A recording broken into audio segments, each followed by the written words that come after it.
Were you surprised the Patriots cut Stefon Diggs? I wasn't surprised, man. This guy is a hell of a player. I thought he was a great leader for them guys, man. You know, he a little bit older, and I thought his veteran presence was good for them. But he just really don't represent that Patriot way. You know what I'm saying? They do shit a certain way in New England. And a lot of drama came with Diggs in 1 year. He was there 1 year. He had the He had 8 baby mamas in 1 year. Bro, he had the Cardi B drama, the baby mama drama. He got the assault charge with the chef.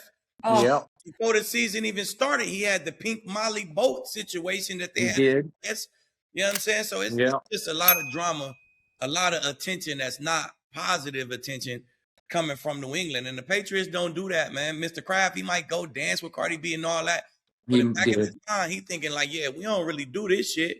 And when Bill was there, Bill ain't do that shit. And now Mike Vrabel is a product of Bill and Mr. Kraft, and he don't do that shit. You know what I'm saying? So the Patriots are not going to deal with off-the-field drama. They're not going to deal with bad locker room guys. That's just not how they do shit. As long as Mr. Kraft is there and Vrabel is a product of them guys, as long as he's there, it's going to be a Patriot way in New England, man. So if you ain't quiet in that media, they going to get rid of your ass. They don't give a damn what the production is. So it is what it is, man. So I wasn't surprised at all to see them let him walk. Yeah, Key, before TJ goes, Bill does that shit in Carolina now, doesn't he? Yeah, hey, that Patriot ain't no Tar Heel way. We talking about okay. Yeah. All right, go. Yeah, a lot of distractions, man. And the Patriots, I never played for them, but Lee did. They fly under the radar except for winning. That's the only thing they boisterous about. And on top of the cases, the child paternity cases, the wedding cases, it's all about the money. And we know that the Patriots aren't big spenders, and that his cap jumped from 10.5 to 26.5 next year. So on top of all the drama, your dollar go up. You got to go. You got to go. Unless you Randy Moss coming in here and 1,000 yards, like you said, it's good in the NFL right now, but that don't keep you nowhere and don't make you my number one. So I'd like to say a little bit against leaves him saying talking about him being a great leader. You lead by not only what you say, is what you do. And as far as professionalism and being a straight arrow, you may have done that a little bit early in your career, but this year, your professionalism was far from what we want here in New England. So, yeah, man, I'm not surprised by that. He ran that ran its course. It's time to go. Well, I mean, leadership, like, you know what I'm saying? You see him doing the pregame speech when they on the field. He did. And he worked hard. He did all that. He did. Yeah, he go hard as fucking practice. Like, you know what I'm saying? He helped guys. You see him right here with this receiver helping this guy. Like, that's the leadership that I'm talking about. Yeah, on field. But as much as on-field matters, they're going to look at the Patriots, especially, as your off-field character. Yeah. I mean, even Randy Moss, shit. Yeah. Moss brought a little, personality to him, and then he got gone from out of there. You know what I'm saying? So it don't matter who you is, for real. And the same thing with you. They got him to the chip. We didn't win it. Ooh, you can go. That was it. Well, man, you can go.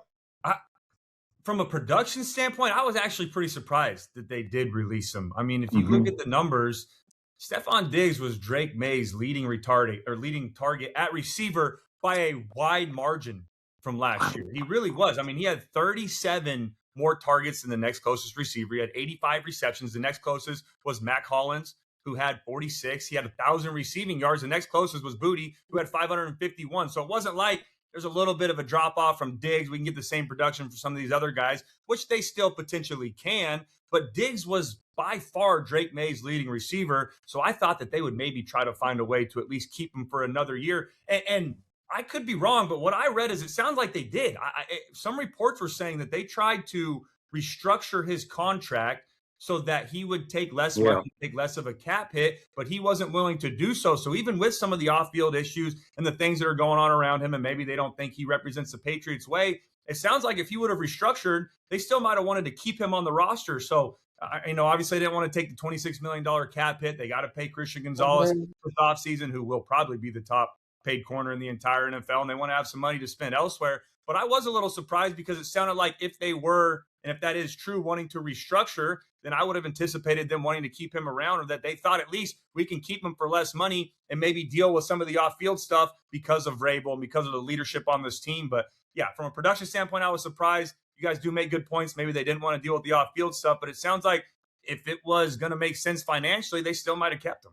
Cody, one thing that goes with the suspension, we have no idea what those numbers, what they wanted to put him at. I don't. Give him an offer, he's going to refuse. Right here. He said, so you're saying you think they said he won't take this? Now we can go ahead and say even with the cases comes suspension. So now we don't know if he's gonna be suspended for how many games next year. Even if he found not guilty, they still, just for it even being news, your ass gonna be suspended. I know. I've been there. I'm telling you, man, it don't matter. It don't matter the production in New England. It don't matter. If you making noise, especially about contracts, you ain't liking the contract, they're gonna get you going. That's how Moss got up out of there. Moss coming off a 1,200 yard, 13 touchdown season. He making noise about a contract, man. I need a new deal. Trade it. Get up out of here. Go back to the Vikings, bro.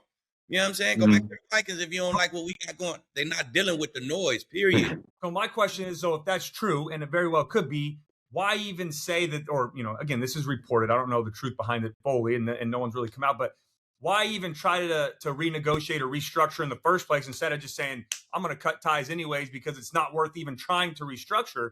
What if Diggs says, hey, you know what? Yeah, I will take that. I just want to be here because I believe in what you guys are building, even if it is. For that number, the possible suspension, the noise you making, maybe for this number, we'll deal with it. All right? We'll the Patriot way, we'll deal with it for this little number right here. And he like, bro, I can't play for that. So, hey, it is what it is. It's a slight chance that he'll take it. He ain't take it. So we're going to do what we said we're going to do with him. Yeah. Well, it was vet minimum. Exactly, bro. Like, come on now. Maybe. I don't know about that. Yeah. Look, I hear everything everybody just said. Baby mama drama. I got it.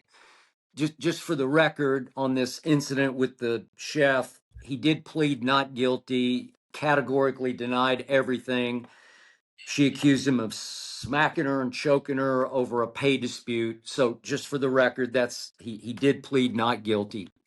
But could he get suspended for it? Sure he could. Oh yeah. So here's my bottom line to this. Yeah, I'm with Cody about the surprise factor, only because they are going to miss Stefon Diggs next year. They're going to miss his presence. Listen, they were 80-1 to win the Super Bowl going into the year, and they were the shock story of the year. Obviously, came literally out of nowhere. And he had a whole lot to do with coming out of nowhere. And I'm with Akib. I just think on presence leadership, just been there, done all that, practice hard, speeches, huddle speeches, just he's a real one. He's made big plays and big moments. And their marquee game of the year, I can't remember if it was a Sunday or I think it was a Sunday night at Buffalo. Remember, that was their breakthrough game. And they shocked the Bills at Buffalo, and he caught 10 for 146 in that game, going back to Buffalo to show Buffalo what they're missing. And was he Vrabel's cup of Gatorade? No, he's not. Vrabel doesn't love a lot of the drama, and Mr. Kraft can put up with a little more of it. But in the end, I just thought he was a really key cog to it, a really key part of their new psyche and the new Patriot way. And then the playoffs came, and I look at the productivity in the playoffs, and you can't defend it. Against the Chargers, 2 for 16, 4 for 40 against Houston, 5 for 17 at Denver in the cold game, the snow game, and then 3 for 37 against Seattle in the Super Bowl. It's not good enough. And so you can't argue it. I just say in the regular season next year, that leaves a big hole in their locker room, because I don't know who they're going to go get, but it better be somebody, because Mac Hollins and Booty and Kyle Williams just ain't enough, man. I mean, but even if you look at the regular season, Skip, yeah, he gave you 1,013 he yards did. and 4 Okay. touchdowns. Like, that ain't eye popping. That ain't just crazy numbers now, Skip. Yeah. Like, it was a presence there. Don't get me wrong. It was presence. number one guy there, but it wasn't just spectacular. Like, oh, I don't give a fuck what he got going on. We got to find a way to keep him. It wasn't that. Last time a receiver put a team over the top. He was just in the playoff situation with Buffalo. They ain't win no championship. So I'm gonna put that more on the defense. Was done with him for so long, and they traded him. It's the same conversation with every team. He was a presence, but unless you're gonna put somebody over the top to get that Lombardi, nah. I agree with you, Akeem. I'm not saying those are numbers that are irreplaceable. It's not like he's off the charts. But because of the gap from wide receiver 1 to wide receiver 2 in production, and now you have a quarterback in Drake Maye going into year 2, now going into year 3 that had that big jump. Now, I think Josh McDaniels is obviously the biggest reason for Maye taking the jump. His play himself is number 2, but you could argue Stefon Diggs is right around that third reason, at least from the outside being a receiver standpoint, that he helped Drake Maye take that jump.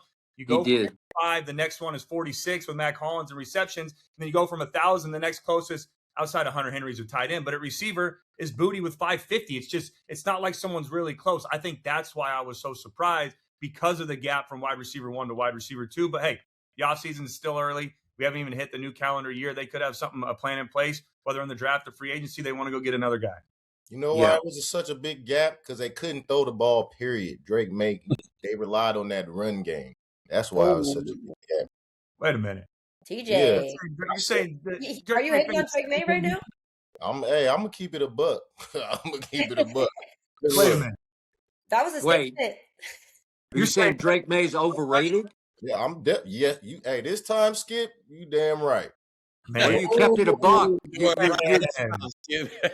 Hey, you kept it a buck. Your opinion's worth a buck. Yeah, that's all. It's right. Like that last week. Come on. You boys are wrong today. But listen, we're learning.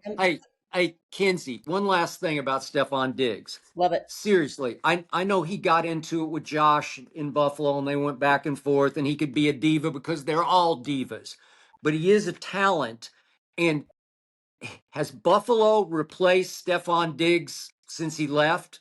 Wasn't that what DJ Moore is all about? No, right? They haven't. I mean, Buffalo mid Diggs, I would say. I feel like when Diggs was there, they was here. Diggs is gone, they still here. Yeah. You know what I'm saying? They didn't make the bowl. So you talking about replacing them and doing all this? It's not like they was in the Super Bowl and winning Super Bowls with them, losing Super Bowls with them, and they in the same spot. They still divisional. You know what I'm saying? Yeah. I mean, when you take a step back, Skip, there's players that you deal with the drama, like Pickens, who it's like, you know what, I could deal with that. And then there's players like Diggs, where it's like he doesn't have Pickens numbers where it's worth the 75 headlines that he produced this season. And then with Pickens don't got no charges. Pickens don't got nobody suing him. Pickens on the boat with the pink Molly and got the videos circulating. Pickens just gonna pull up late to the meeting.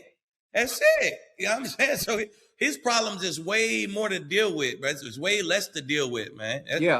Pickens just no-shows in crucial games at Detroit on a Thursday night. That's all. I mean, but if you look at the stats from Diggs too, it's not like every game Diggs is above 100 yards. Diggs has bad games too. Right now. All right. Well, hopefully Diggs gets his stuff together, because he did lose the Super Bowl, lost Cardi B and his team in 1 month. So I think he's going to wake up a little bit on that one. Let's move to a couple guys that are also looking like they're available. And